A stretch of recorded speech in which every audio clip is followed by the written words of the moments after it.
It's the final chapter in a mystery which has gripped the nation for more than 3 decades.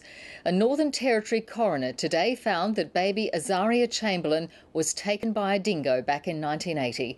In handing down her finding, Elizabeth Morris came close to tears, offering the Chamberlains her sympathy for the death of their daughter. Christy O'Brien reports.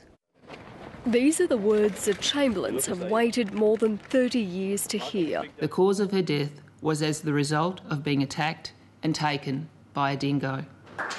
And as the findings were delivered, there were tears and hugs all round, as the family felt justice had finally been served. We're relieved and delighted to come to the end of this saga. The family says it always knew the truth about what happened to Azaria Chamberlain at Ayers Rock back in August 1980. Now, some healing and a chance to put our daughter's spirit to rest.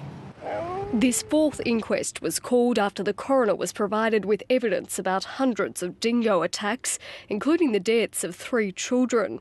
Elizabeth Morris determined that was enough to support changing the record to read what Lindy Chamberlain Creighton has always maintained. The dingo's got my baby. And there was an emotional apology from the coroner. Please accept my sincere sympathy on the death of your special and loved daughter and sister, Azaria. I'm so sorry for your loss. Ironically, her findings were the same as those delivered at the original inquest 3 decades earlier. You have not only suffered the loss of your beloved child in the most tragic circumstances, but you have all been subjected to months of innuendo, suspicion, and probably the most malicious gossip ever witnessed in this country. The years that followed his decision have been described as one of Australia's greatest miscarriages of justice.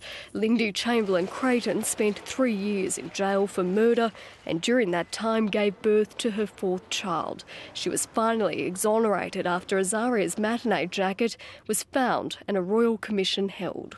Sometimes justice takes 32 years, but here it is. Let me tell you, it's worth the effort. Azaria Chamberlain's death certificate has now been officially changed to reflect the findings. And perhaps put to bed once and for all a case which has intrigued the country for more than 3 decades. Christy O'Brien, ABC News, Darwin.